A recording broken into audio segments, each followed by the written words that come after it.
the last time we learned, according to what I've seen, was in this for the sod class, was on 9/16 before Yom Tov, or in the middle. I'm not sure where it was. I think that's a date that I have.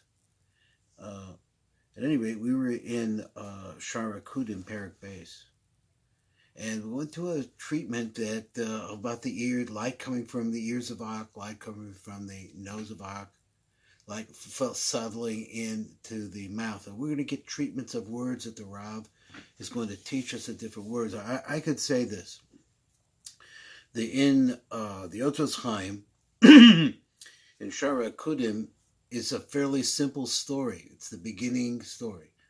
But these pieces here are dealt with in the Eitz Chaim and by Mekubalim in very, very deep and long, penetrating analyses to try to understand the deeper part of this.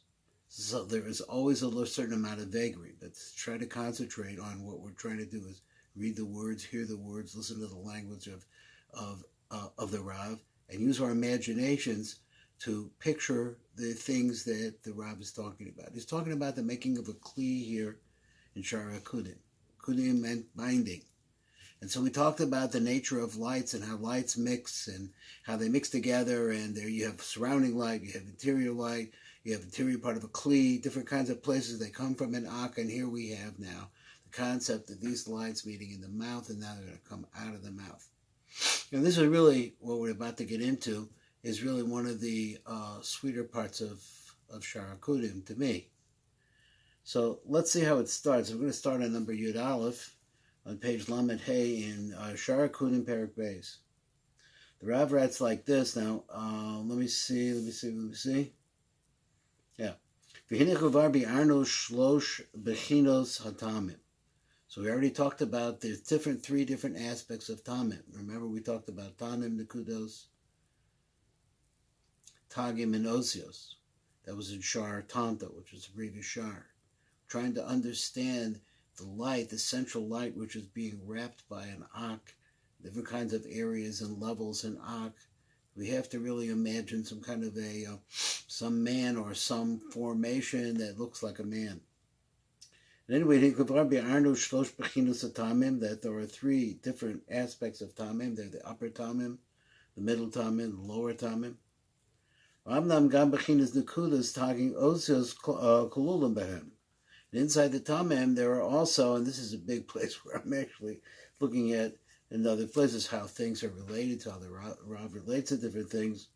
But at any rate, the Nekudos and the Tagim and the Osios are incorporated inside of because everything has a Tanta in it. So it also has Nekudos and Tagim Kalim. The She'enim is Galim Khan, but this is not where you see them actually acting. And the world that we're describing is the world that is affected greatly by what is called the Tamim of Sag. Ad the Matach until you get down low, when you start talking about there's lights that are going to come out of the eyes of Ak. And we're going to be dealing with that a little bit. Commotion of but Makomo, this is going to be explained as we come out. And he says over here, this is SHAAR HAAKUDIM perek Aleph. So here we're in HAAKUDIM, that's a different SHAAR, it's a different Olam. It's an Olam which is tremendously panimi. We have no real good idea what it is except what the Rav could show us. Now my studies in different places I've discovered, I'm not so erudite, that before the time that the Rav came, there was Kabbalah in the world, a lot of it, especially in the Mediterranean world and Spain. And there are different types. There are meditative Kabbalahs and many different types of Kabbalahs which were used at that time. The Rav came and consolidated all ideas into one basic big time idea. So there's lots of different places to look and lots of different things to do. So anyway, let's go. He says this is in SHAAR HAAKUDIM, where we're going to see that's the next Olam. Be'ez Hakel Baruchu. So he says so let's read over here down below on number Yud Aleph in the Tiv. The Tiv of Adata is Bayer Inyan Shlosh Bechinus Ha'oros Hatamim Shebeshem Sag. So we talked about the three different aspects of the Tamim that we see in the same name Sag. And v'chein tamim elyonim shehem oros yotzim in the ozen. They're the upper tamim. These are lights that come out of the ear. V'tamim emziim shehem oros yotzim in the chaitim. And then there's also light that comes out of the nose. These are openings in the head of Ak. V'tamim matachtonim shehem oros yotzim in the pan. Then there's lower level of tamim. These are lights that come from the mouth. And here we have the concept of what we make an acronym here. It's called ACHAP, or Ozen Chotem Peh. We'll say this a lot over here, Ozen Chotem Peh. We'll say it over and over again. Besides the bechinas of the name of the Tamim of Sag, Gam Yeshna bechinas the Kudas Tagim V'Oros. There are Nakudas the Sag, there are Tagim the Sag, and there are Osios the Sag. But where you actually see them is lights that come out of the eyes. Into the olam and akudim. The kafishu is bar b'bekomo, as we can explain this in its place. Now we're going to get to this subject, which is said for me as a little bit sweet. Because why? Because it's a little bit more concrete, and now I understand. Remember the treatment that the Rav gave in the last year. And if you don't remember, you go back to last year. It's in the SOD group chat. And you could play that. You could see what the Rav was talking about the inside of the Kli and the surrounding lights and the outside of the Kli and the nature of the Kli inside. And we work the Kli together. Now the Rav is going to explain a little bit more now as we get to number Yud Beis. So he says, now we're going to talk about the lights that are going to come out of the mouth of Ak. And these lights are called akudim. So you have to know this. At the time that they went out, lo yatzo shleimim, they were not complete. This is going to be a subject for this whole gate, the gate of the SHAAR akudim. So the reason why, the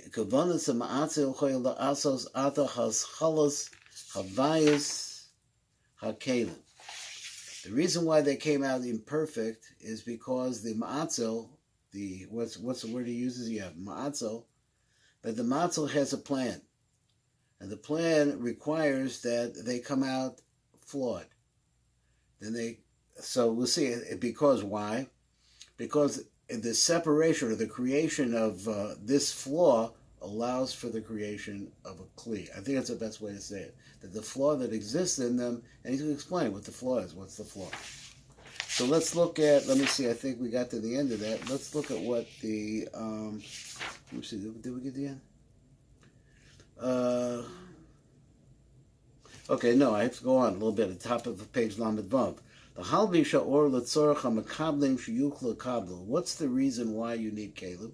You need kalim because kalim hold light.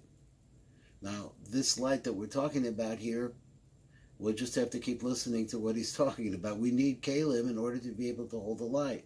It doesn't say why we need kalim to hold the light. We need kalim to hold the light, he says. And since they come out and they're not complete, and they're not finished, so then therefore they have to go back after they come out of the mouth of Ak. And I'm using my image to try to say like that.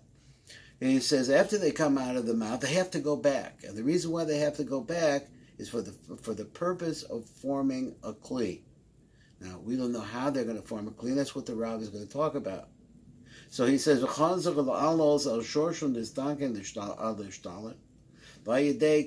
by way of this, and it makes the Kli, there's a process that we're going to explain how it is as a result of the light coming out in an imperfect form, and then coming back into the mouth of Ak, that makes a Kli. How does that work? Let's see what and this is going to be explained. We're going to get to this soon. So he says, but this, and now I'm going to read on page Lamed Vav in the light print in the Tev. So he says, but HAAKUDIM in the past, so the lights of the akudim that are now coming out of the mouth, lo yatzach oros shleimim. So he's really, the Tev, lots of times he just copies the words right off of the Rav, and he starts talking about it, but he expands on it. Machmas, his havus hakelin na'aseh. The reason why is because when at the creation of the concept of kelim that can hold light, that starts at the mouth. Behind the ship of bechinas hakelim hiskil ba'olam HAAKUDIM, that the concept of kelim starts. It's starting now. It's starting every instant right here, ba'olam HAAKUDIM. Ba'ofen shekol olam hu shorish olam shetachtav, and it comes like this, that every olam is a root for every olam that's underneath it. V'chein olam HAAKUDIM, so therefore olam HAAKUDIM, which is the first olam really, or something like that, hu shorish the olam haNekudim, it becomes the root for another olam which is called Nekudim. Shesham kavar nizgalo v'sara kelim mamash. There in Nekudim, it's not one kli, but it's 10. V'litzarach chavayas hakelim, and for the reason of making kelim, yatsa ha'oros the HAAKUDIM bilti shleimus. So therefore, the process to make these kelim has to be that the original lights that come out of the mouth of Ak can't be complete, they can't be perfected in perfect shape. V'chazor ha'oros b'shniya, and then there's a second stage where the lights go back l'matzilam, to the peh of, actually to the ma'atzel, which is in the peh the Ak, shuha peh the Ak. V'sivus chazarasam koy begedei lehishtalim sham. So the reason why they go back is because they're chaser. So since they're chaser, that means they're missing something. And since they feel they're missing because they were created in inferior, incomplete, they want to get completed, they have to go back to the place that made them. So the factory, they have to go back to the factory. This process of going back to the peh da'ak, is the process by which a kli is made. And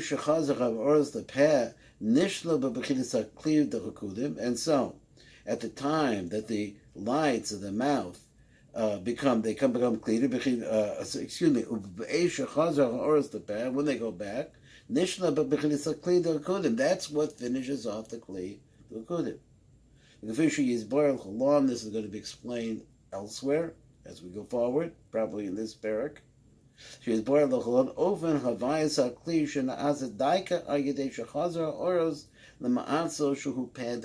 It happens specifically because these lights are going back.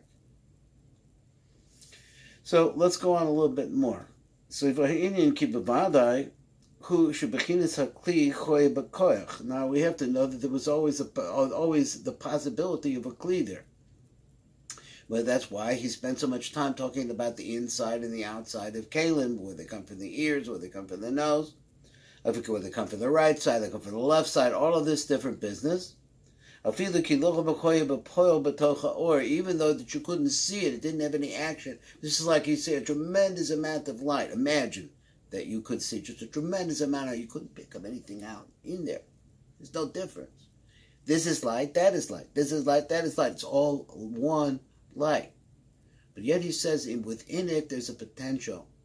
And he says this is the potential that exists, that the Eibshter implanted inside of reality, and here it is in the Olam HAAKUDIM, which is a shorish to the Olam HaNekudim, which is a shorish to the Olam HaBarudim, which is a shorish to the Olam HaTikun, where we are.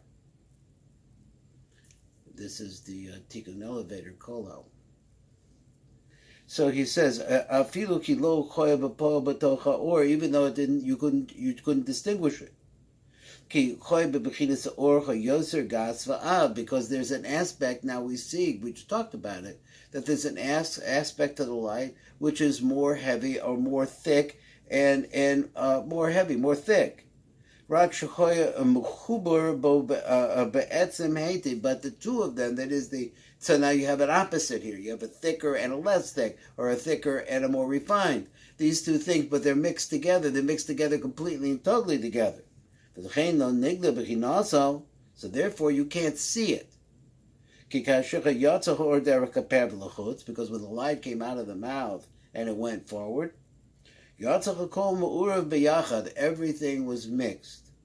So this concept of mixing is really the concept that we understand in reality, is that as a part of the process of reality, mixing is a part of it. We'll see how it works as we go on. Now the tiv, and I think we're going to get to this, we're going to do this tiv here. I don't know if we're going to do any more today. Let's see. Bira inyan ha'or nischavach ha'kelim. So the explanation is that it's explained heich, that is, how is it that light becomes vessels? Hu lefi shehakelim lo yatsa kamo shehem, because the kelim don't come out like kelim. Ratzon lomar shelo yatsa mechapeh oros v'kelim shehem nifradim zeh b'zeh. This is where specifically what he means. He means that the lights, when they come out of the mouth, they're not separate. You can't see a thick light on one side and a more refined light on the other side. They're all mixed up together. Ela yatsa or echad, it comes out as only one light, one stream of light, shuhu morka b'shtei bechinasa, which is bechinos, which is a graft of a combination of two different aspects. The achaz he or zak ubehir. So here's the word of behir, right? There's some Kabbalah in the book by the name of the behir. So there's only a light which is completely refined and shining. And this is called what we're going to call the light. And then there's another kind which is more physical. That when if you can separate the or hazak, then you'll see that the thicker part can make a part of the kli, but you've got to separate the or hazak from it. So this is the Kabbalah that we're going to learn here, is about how this is going to go. We're going to finish up here. We're going to start on your Dalit with God's help soon. I'm traveling like unbelievable, but I hope to be around. So we see that now, that we see that the lights are going out from the mouth. And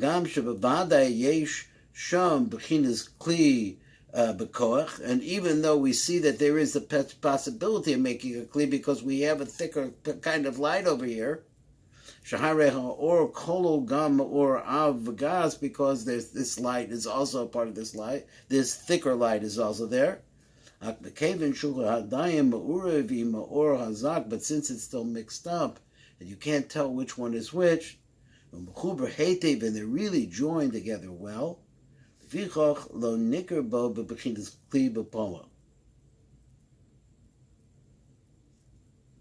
okay, this next piece is longer than I want to go, and I'm going to stop right here.